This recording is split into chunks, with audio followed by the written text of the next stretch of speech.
got intercepted from the Israeli forces. They kidnapped us and they even put us on a terrorist jail. For what reason, I don't know. So I hope the world will see the cruelty of Israeli forces. We even drank from the toilet water. We don't have enough clean water. They didn't give us enough food.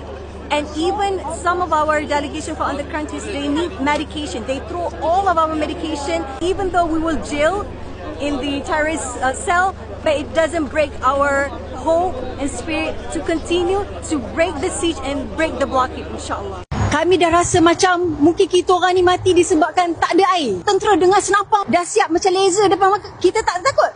Apa pengalaman yang mungkin paling you nak ceritakan kepada rakyat Malaysia? Kami diarahkan semua untuk berada di atas kapal.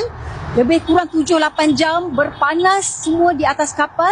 Dan apabila sampai di darat, tentera-tentera mereka memang sangat jahat, sangat kejam.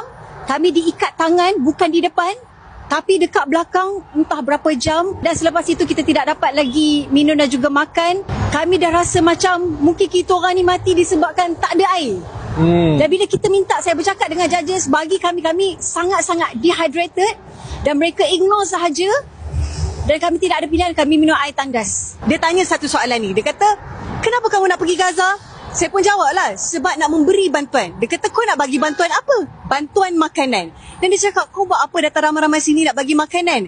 Lepas tu saya cakap, to educate the world. Selepas dia dengar perkataan tu, dia dengan pandangan yang sangat sinis, dia kata, welcome to jail.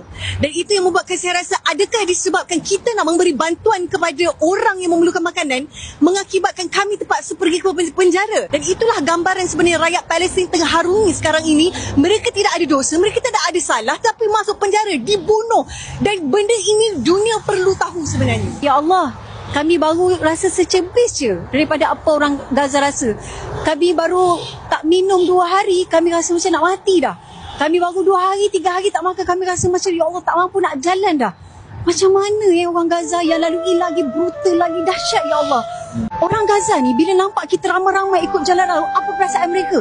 Mereka kata ya Allah, mereka tak sabar jumpa kita. Tetapi dia kata, kalau kamu tak sampai dekat Gaza pun tak apa, kami faham.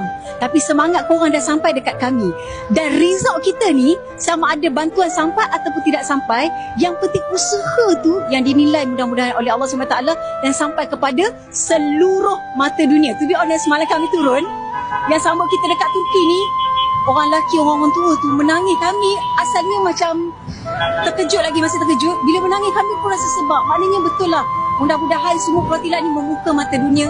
Dan tentang isu Palestin ni, perjuangannya tidak akan berakhir sehingga nyawa kita.